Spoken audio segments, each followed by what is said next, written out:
Hey, how are you? I'm here to address some of the issues that has become very prevalent and uh, in our society today, especially in terms of going on with uh, marriages and relationships. Oftentimes, we have become so used to tolerance that we don't really find any reason to give second thoughts to decisions and activities. So that's why I'm here to address this.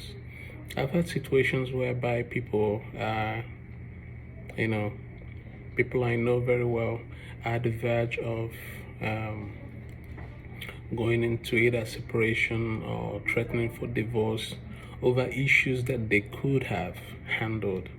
You know, I always believe in avoiding problems rather than solving problems.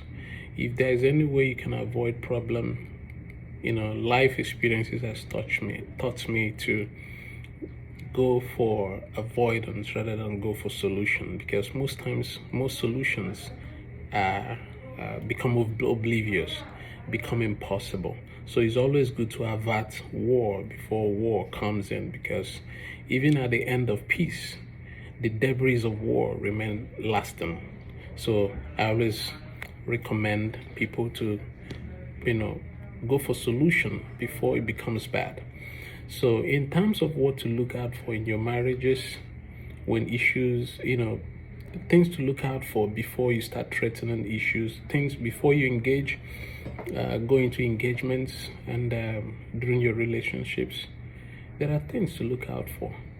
And then even right in your marriage too, because marriage is an institution. The reason why it's an institution is because you get in, you don't graduate, you stay there permanently. And if in your mind you have plans to graduate, then you shouldn't be there, because it's an institution. So I've had friends who made certain decisions and it came to a point where they had to go for divorce, and the at the end of the divorce, they went separate ways, and they regretted those decisions after they got engaged to other people, and they started comparing, and they saw that, oh, I actually have I lost an angel while pursuing the devil itself. So before you make those decisions, think and always remember that human beings are very dynamic. You might have an angel and then you're pursuing the devil himself. So be very careful. Don't always look for perfections. Don't always look for things that are impossible. Make rooms for the unknown. So my advice to you is, in this era, look rather for conflicts, disagreements, misunderstanding, issues, sins, weaknesses. Have an open mind towards those things. Keep your mind broadly open, and have a very large heart for understanding. Yes, I know this might sound somehow, but that is actually what will help you. So more than anything else, conflict challenges and reveals the strength or resilience of the person you're dealing with. Disagreements, misunderstandings, disagreements and misunderstandings also reveal the way the person thinks and could process things. So, assuming if you have to catch someone you're dating or you're married to doing something bad, do not look merely at the act, what they're doing. Rather, pay attention to his or her reactions and responses. Was he or she sorry because you caught them doing certain things that they were doing? Was he or she sorry?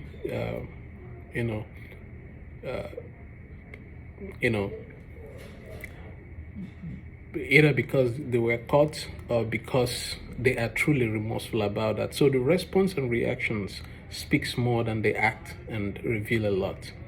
So in the Bible also, there are instances also. We have an example of Peter and Judas. You know, it was the responses of these two people last Good Friday, you remember, the responses of these two people after they sinned, not merely their sin of betrayal that placed them above the other. Peter was known as a scrupulous person, and he had a scrupulous conscience. So he was able to engage in his scrupulosity and was able to revert back to the situation and appreciated the fact that he offended Jesus, he offended God, and went back to God. But in the case of Judas, he had a lax conscience, which locked up, and which didn't find the possibility, the openness to humble oneself and reapproach the issue and to say sorry. So it is the approach that people present to problems decides how problems are going to be taken care of. If someone is humble enough to approach issues can always be averted, problems can always be averted, divorces and relationship challenges can always be averted. So these are things you need to look out for. Are people open to engage, open to discussion, open to dialogue? All those things are issues that people need to look out for. So every one of us have these 6 classes of conscience: the correct, incorrect, good and bad, scrupulous and lax. Every one of us has that. But we have predominant ones that continue to rule and predominate over every other one. So try and find out what kind of consciences that people you are dealing with operate with, and make sure they have the good ones and the scrupulous ones predominating their actions, because that will help. So I made reference to what happened over Good Friday when Peter and Judas sinned. Peter went back, Judas didn't go back. And I'm sure if Judas had gone back, things would have changed for him, because Jesus was open, and that was at the hour of mercy, which I have also made in my last video. So when there is a misunderstanding in your relationship or in your marriage, how does your partner handle it? The issue that caused the misunderstanding is not as important as the reaction. So pay attention to the reaction. That is one opportunity you have to determine the maturity level of your spouse and choose whether to stay or to find a way to find out what you need to do, whether to stay or not. So these are things that you need to also have before. Most important, this in terms of staying, these issues are things that you need to look out for. So while you enjoy your partner's loving and caring side and always long for it, pray earnestly to see his or her angry, sad, and provoked part. Things buried have a way of coming out under extreme emotions of anger and or joy. More than anything else, it is often in a person's worst condition that his or her real self comes out. You know that already. So if at his or her worst, you like what you saw, or better still, you feel that what you saw can be tolerated or managed by you, then you're good to go with it if you can handle it. So lastly, one of the most unfortunate things that could happen to you is to get married or get into a relationship with someone, a man or a woman whom you never had time to see beyond their physical looks or your religiously tailored idea of God-fearingness. So this is for those who are always looking out for, I'm looking out for a God-fearing man, and then you shield yourself behind what you ought to be looking for. So even the devil hid himself in the college of the apostles. So was Judas God-fearing? Yes, he was God-fearing, but look at what he did to Jesus, So behind the God-fearingness of people, still look out for their weaknesses and how they respond. Look at the prodigal son. He sinned against his father, but look at how he responded.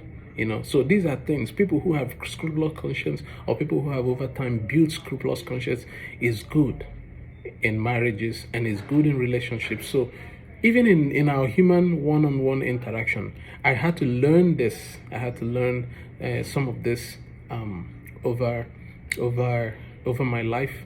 There are some mistakes that you know you have made in life that you have to learn in the hard way. You don't have to allow things to happen before you take appropriate action for it. You have to learn from experience, learn from people's experiences, and learn to address issues before they become full blown. Because the snake you refuse to cut down, the snake you refuse to kill, will eventually become a dragon. I'm making references to Genesis